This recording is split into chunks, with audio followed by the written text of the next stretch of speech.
Hi guys, so day number 12. We've been working with Stryker, as you guys saw. Maybe you did, maybe you didn't. Yesterday we took her swimming with her sister. She jumped right in a stinking pool. It was her second time. The first time she was a little standoffish. Yesterday she just jumped right in there like this little superhero, which taught her sister, hey, this is kind of cool. So her sister jumped in there. It was like a really cool pool session. So today I want to throw something new in there. I'm going to throw touch into our training.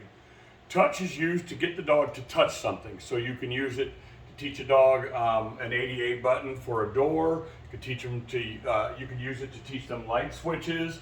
All kinds of cool stuff later in life if you want to use it. But you can start to build that now, and then you build upon it later and add specific items like light switches and stuff if you ever get to that, if you want to do that kind of thing. But either way, it's one more thing for this dog to start doing, for her to concentrate on, and for her to learn. The more she learns, the better dog she will be. So whether you're ever going to use touch, doesn't matter. Teach it anyway. What the hell, right? So let's see how she's doing on her positive reinforcement work. Come. Good. Sit. Good. Down. Good. Stand. Good. Sit. Good. Down. Good. Sit. Good. Place. Place. Stay down. Good. Stay. Good. All right, so she's doing pretty good with all of that. We do that a couple times a day for about 2 to 5 minutes and do a few repetitions of each of those. We're kind of mixing it up. We don't always do it in the exact same order.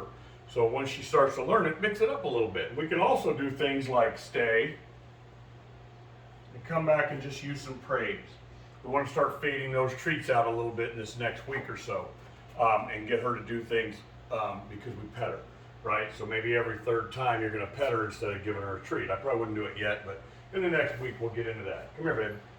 So what I want to teach her today is something new. I want to teach her how to touch. So a lot of people will teach it like this. They'll put their hand out. When the dog touches it, they'll say good and they'll give them a treat. You can do that, or you can use an item like a little touch stick like this. And so the idea is that the dog's going to see something new. When you hold your hand out, that's new. When I hold this ball out, it's new. She's automatically going to walk up and sniff this ball. So when she does, I'm going to praise her and give her a treat. So really quickly, I'm going to look for her I'm going to look for her to begin searching for the ball and walking over and tapping it so she can get another treat. So she's already looking at it. I'm going to throw it out there and see what she does. I'm going to shorten it up for now. And here we go. Good. Good. She bit it that time. I just want her to touch it with her nose. Good. Good. Good. Very nice. So now I'm going to add the word touch to it. Touch. Good. Touch. Good. And I could also add the clicker. So we haven't talked much about clicker training. But if I wanted to add the clicker in there, the clicker is a bridge, just like the word good is. It bridges the command or the request with the reward, okay, with the treat. So if I wanted to add this, I could simply add that clicker in there by doing this. Good.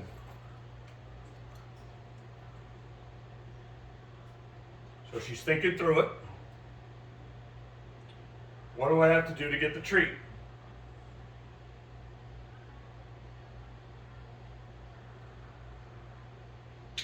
Good.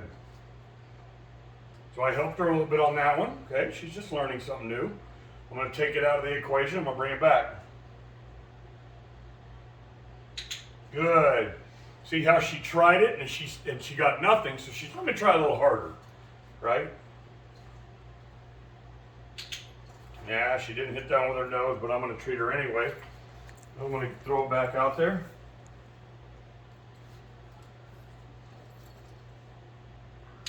Good. So as soon as her nose touches that, I click and say the word good.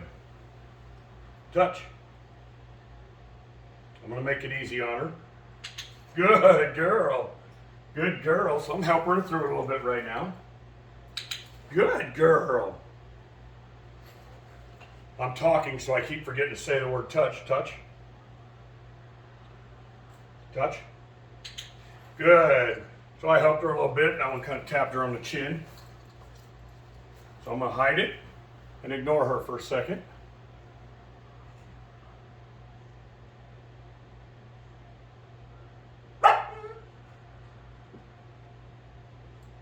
Good. So she didn't really lean into it, but she leaned forward, so I kind of helped her on that one.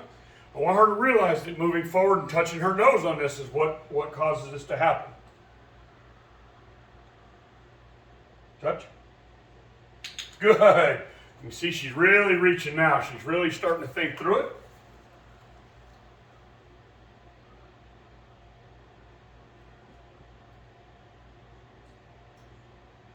Good.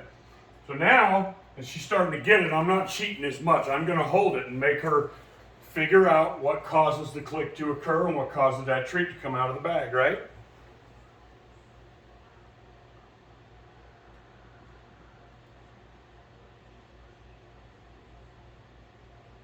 Good. So you can see she's clearly thinking through it, and then she says, well, let me try this. And she tries it, and it's successful.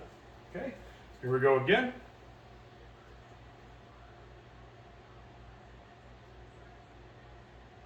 Not what I'm looking for. She needs to actually touch the ball. Good, right on.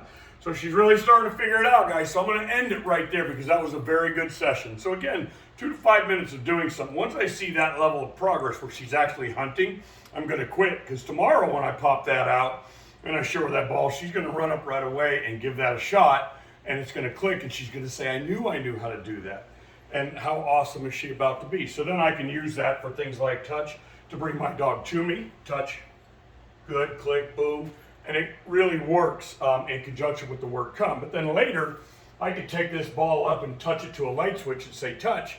As she gets bigger, she'll jump up and touch that light switch, which will begin the process of teaching her how to turn on and off lights, or touching an ADA handicap button, or any number of things that I want her to touch or push, okay? So that's the beginning of that. I'm just going to add it into the equation right now. So we're working on come, down, sit, stay, place, stand, and now we're working on touch with our magic little wonder wand here. I'm going to give her one more for fun because she's staring right at it. When you see that level of focus, you know you're being successful. I usually wouldn't push it anymore. She really wants to hunt this sucker down now.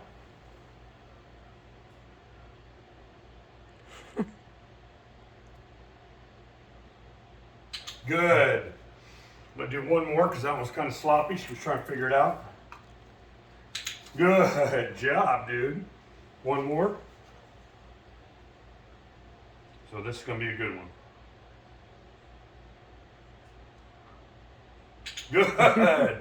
That was an excellent version of it where you could really see her thinking through it.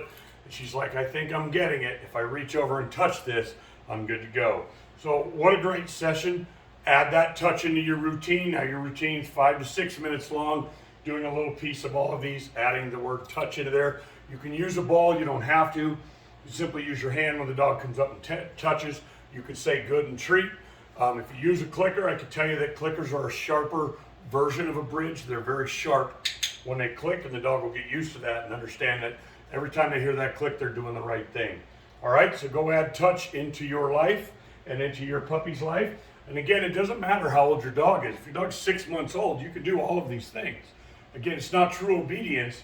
These are tricks, for lack of a better term. These are definitely tricks, but it's getting my dog to focus. This dog is 10 and a half weeks old, and the focus is incredible. Stryker, good.